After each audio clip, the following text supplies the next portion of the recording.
नमस्कार। आप सभी का एक बार फिर से स्वागत है हमारे चैनल दुर्गा भक्ति मार्ग में।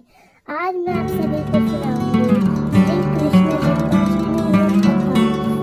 द्वापर युग में घोर वंश के राजा उग्रसेन का मथुरा पर शासन था। उसके अत्याचारी पुत्र कंस ने उसे गद्दी से उतार दिया और स्वयं मथुरा का राजा बन गया।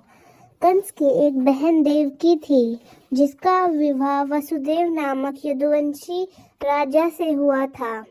शादी के बाद कंस अपनी बहन देवकी को रथ पे बिठाकर उसके ससुराल ले जा रहा था।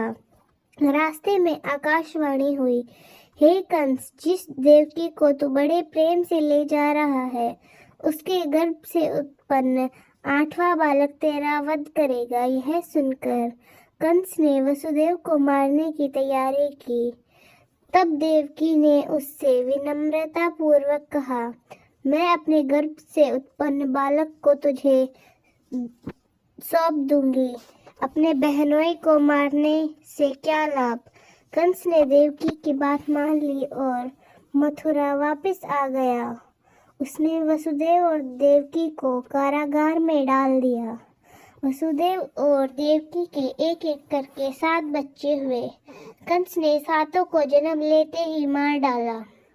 अब 8वां बच्चा पैदा होने वाला था। उन्हें कारागार में बड़ी निगरानी में रखा गया। उसी समय नंद की पत्नी यशोदा भी एक बच्चे को जन्म देने वाली थी। वसुदेव और देवकी के दयनीय जीवन को देखकर उसने 8वें बच्चे की रक्षा के लिए एक योजना बनाई। जिस समय वसुदेव और देवकी ने एक पुत्र को जन्म दिया, उसी समय संयोग से यशोदा के घर एक पुत्री का जन्म हुआ, जो और कोई नहीं बल्कि माया थी।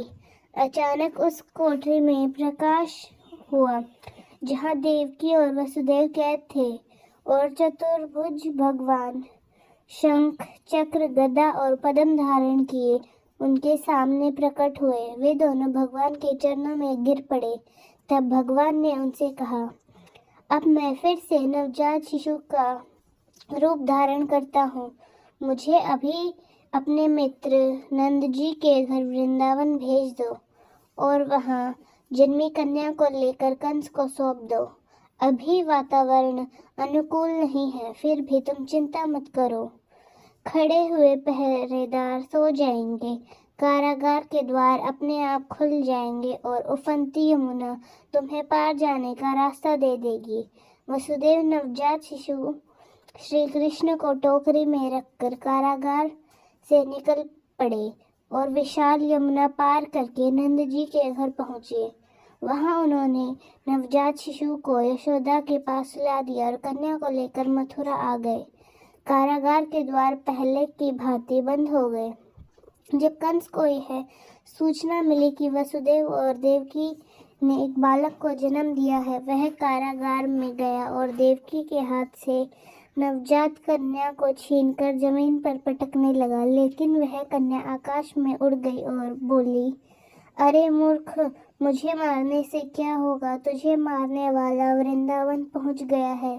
वह शीघ्र ही तुझे तेरे पापों का दंड देगा। यही है श्री कृष्ण की जन्म कथा। तो दोस्तों, कैसी लगी आपको हमारी आज की कहानी? कमेंट्स में ज़रूर बताएं। धन्यवाद।